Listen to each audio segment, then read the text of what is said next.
Welcome to our morning show today. Okay, there we got it figured out. After 40 years, we're starting to figure things out around here.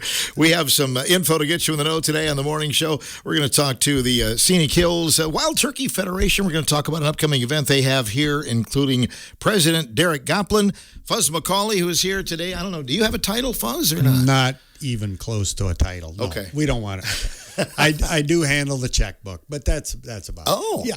Well, that's a good task. Yeah.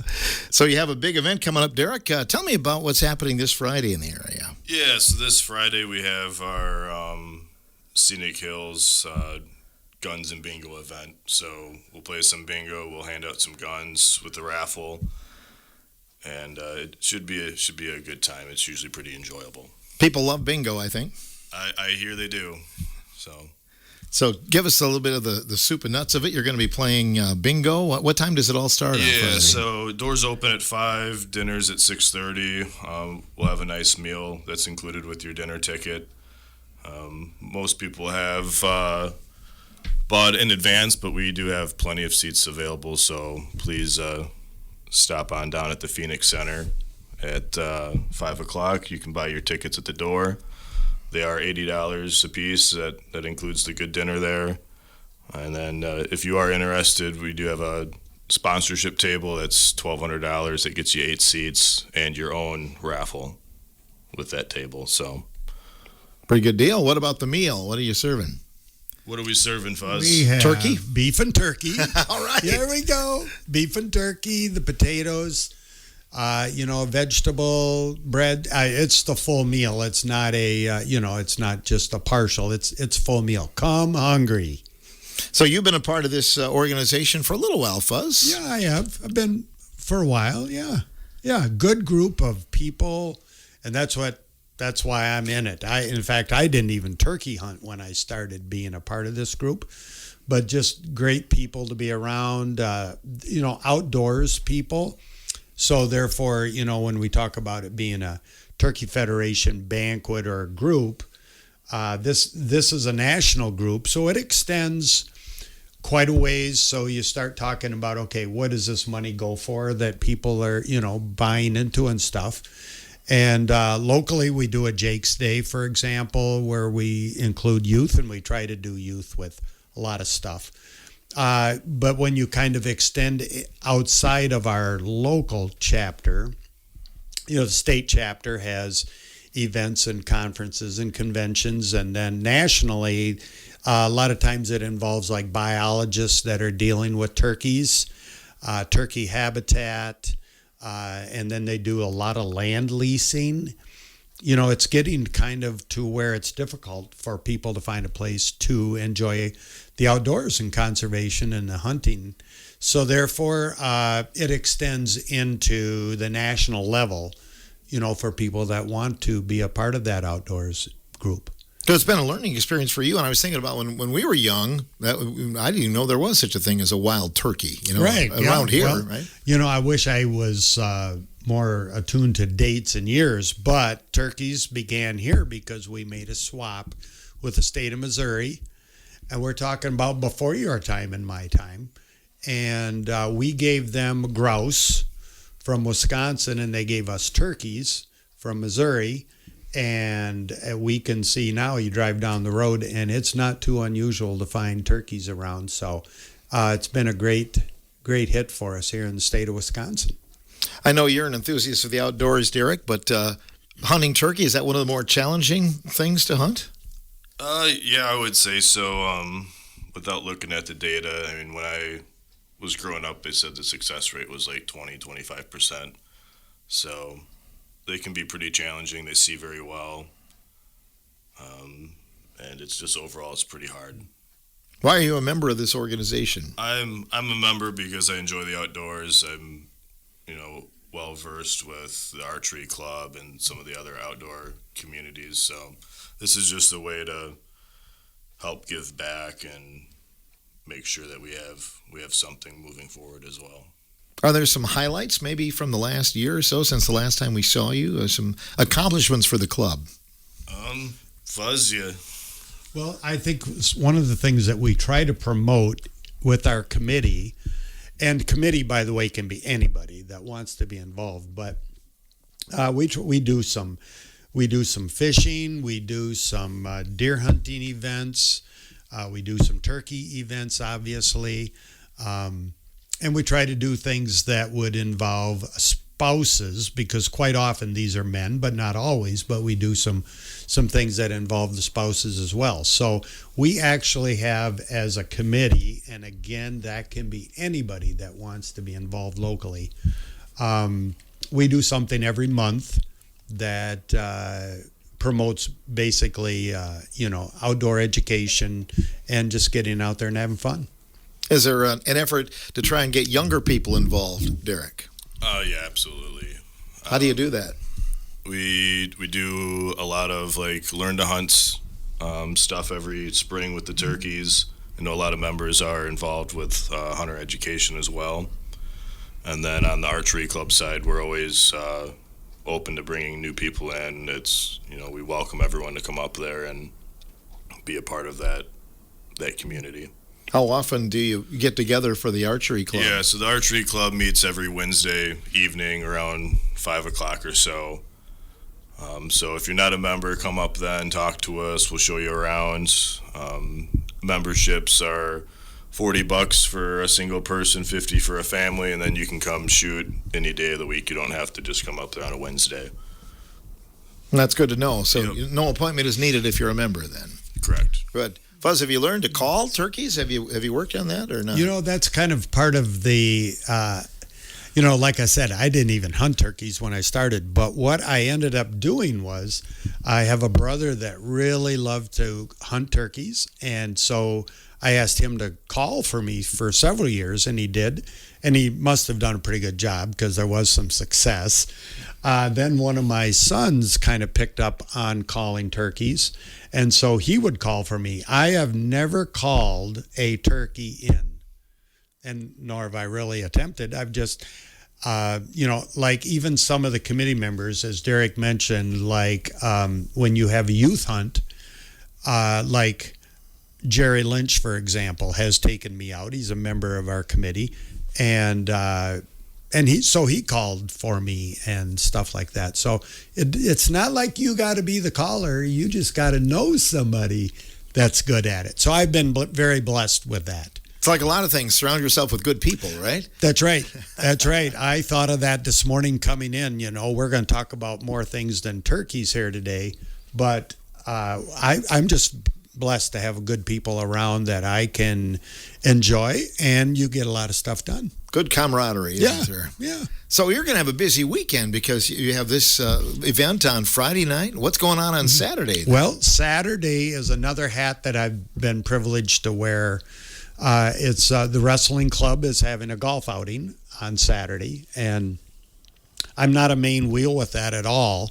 Kyle Kajewski would be somebody that was in touch with me. I think Aaron Ewing is also kind of part of that wheel that turns, but I thought it would be a good time for me to kind of mention the fact that if you like to golf, or if you like to support sports or any of that, it's a fundraiser at Quail Run. And I think they have a couple of, it'll be a scrambles, and I think they have a couple starting times. I know that I start in the afternoon. Somebody else, other groups start in the morning. So I would be in touch with, if you can, I know it's on Facebook stuff, but Kyle Kajewski, Aaron Ewing, I think the first start is 10 in the morning. So if it fits in, show up. It includes a meal. I think that it's $50 to be involved individually, which includes a meal at Quail Run. And I'm sure, for me, it's just a blast to run into people and talk to them, and, people you haven't seen for a long time. A lot of people that you coached, right? Yeah, right. But you just don't, see enough people often enough. And so that's what makes it a good time. And they're raising money? Do they have a certain cause? Well, it's to promote the elementary wrestling, basically, because there's a lot involved there when it comes to costs for mats, when it comes to for officials and stuff you might have at your tournaments. That's always an ongoing thing, to raise money and try and make it happen. So how many times will you say 4? Well, I don't yell it because I usually don't know where my ball's going to go. So I hit it and then watch it, and then maybe I might yell 4. But by the time I would know where it's going, 4 is too late. Sure, that's true. Yeah. It should be fun. So, again, a few shifts on Saturday, it sounds like. Yeah. And Kyle Kajewski is the one to talk to on that. I would say he would be a good guy. And you get on, like I say, you get on all the social media, you'll find it. And there'll be prizes. They do raffles, that kind of stuff. So I think it's kind of like an all-day event there at Quail Run. Good. Wonderful. On Saturday. And then the other hat you wear is the FFA alumni, right? Yes. And they have some events coming up. Yeah, we do. We have an annual event. We call it FFA Alumni Day, Richland FFA Alumni Day. And that's in September 12th. And it's a Saturday. And so kind of what we do there, and if you ever kind of wanted to get onto that social media, if you looked up Richland FFA alumni, believe it or not, Phil, there's more than one Richland FFA alumni in the United States. Oh, sure. That was the first thing that I that's not our Facebook page. Ohio, I think, maybe, and then Washington State, I believe. So look for the American flag. All right. The American flag is kind of, okay, that's it. And so that's our Facebook page. We try to push old pictures of FFA stuff, agriculture stuff. We got some stuff going on 4-H right now, some old 4-H pictures. So anyway, but the point is that you can see this event on the 12th on there being advertised. And so we start with golfing at 1 o'clock. It's not a pre-register, talk to your friends, get there, show up. We match up with a scramble, best ball kind of thing. And then we go from there to the American Legion, where we do, we have bag contest, cornhole, whatever you want to call it. And we have a kind of, competition with that. I think we had last year, like 10 sets of bag boards there. So a lot of people do come especially for that. And we'll have the Richland Locker brats there being cooked and just having a good time. You're going to be quite the golfer. You're going to go twice this year then, right? And that will probably be my limit. In fact, I think when Dennis Welsh sees me show up out there, he knows he's going to be busy the few days after, probably patching holes. And the holes will not be right by the pin either. Okay. Yeah, right. The divots won't be right by the pin. What are some things the FFA alumni raises money for? Well, we're just so blessed to have Allen Acres, which is some property that Bob Allen many years ago donated to us. It's on Covered Bridge Road. And so not only promoting the local FFA chapter, we have upkeep and things to take care of with that property, which is very available for FFAs to use and stuff.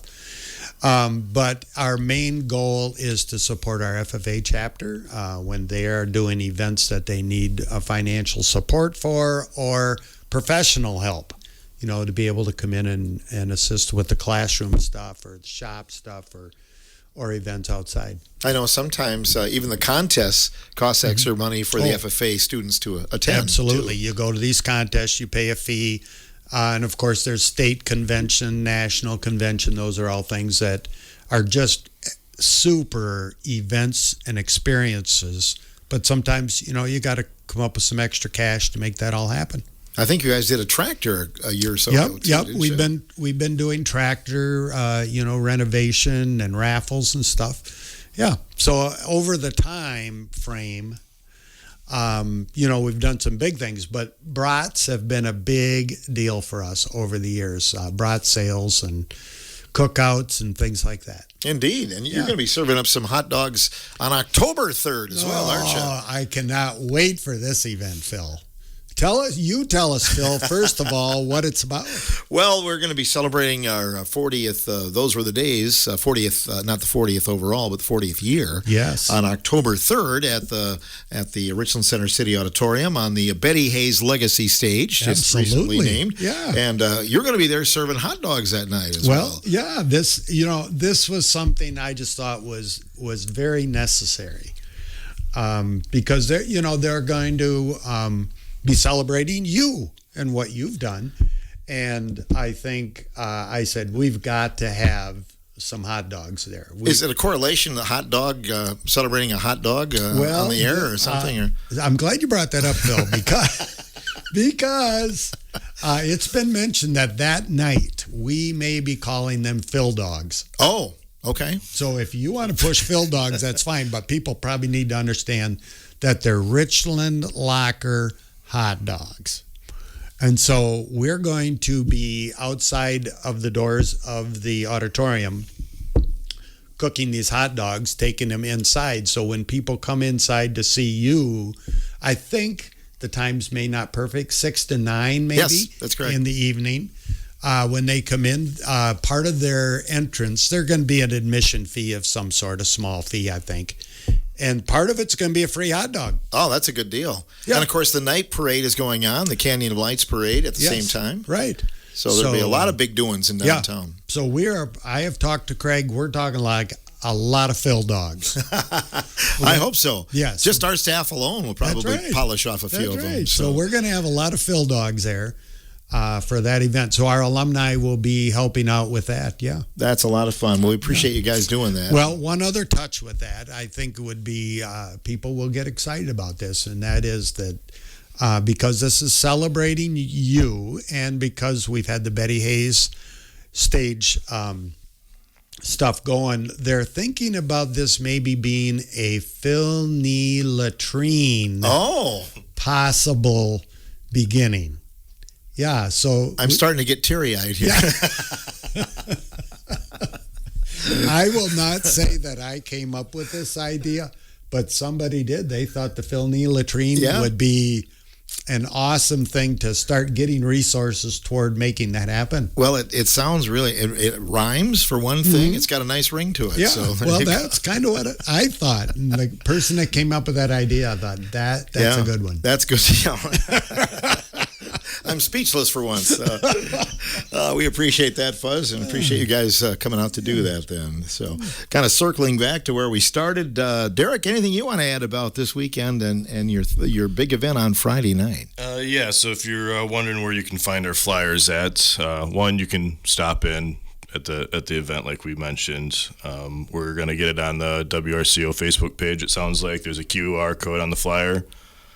You can go to the NWTF's websites. There should be an event button you can click on. You can just search Scenic Hills, Guns and Bingo. It should come up.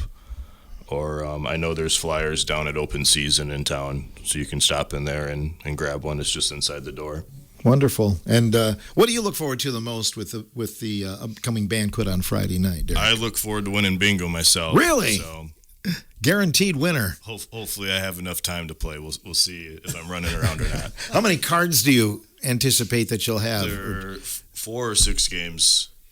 Yeah, and you get different cards. But you can get different cards. Yeah. And I think you can. Are we letting people buy more cards? No, the cards are free with your entrance. Okay. So you get the bingo cards when you come in. Okay. And so you play those games and see what happens. Yeah. Wonderful. And it's the kind of thing where the selection of what you win can be something dealing with turkey and outdoor, or it can be cash. And I think it's like $400 cash per game. So it's not like that you have to, if you're not a turkey person, outdoor person, if you just come and you're playing bingo with us, you walk out of there with cash. Right. And then you've had some nice donations too, I'm guessing, for the event. Absolutely. So some door prizes that people can win. Right. Yeah. In fact, Randy Olson just donated a truckload of gravel for us. Wonderful. To give as part of our silent auction. So a big thanks to Randy. Great. You get good support from the community. Anything you want to add about your chapter, Derek, here in Richland Center? Yeah, I mean, we're always looking for more people, especially younger individuals that want to be involved in the outdoors. It can be a good stepping stone into some other organizations.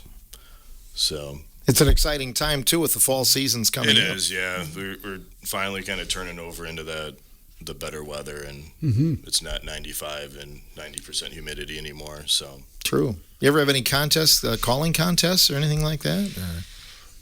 if we did, I would not win. You wouldn't win either. We did. Years ago. We had some calling contests. and Maybe stuff. we'll have a pop-up contest someday. And Yeah. That would be interesting. Right. Well, keep us posted. We'll broadcast that maybe. Thanks, guys. Appreciate you coming in. Derek Goplin and Fuzz McCauley. Don't forget that event's coming up on Friday night, August 28th. Also, the upcoming wrestling outing for golf, benefiting the wrestling club. That's coming up on Saturday as well at Quail Run. Thanks to Fuzz McCauley and Derek Goplin for being our guests in the first part of the show. Thank you, Phil.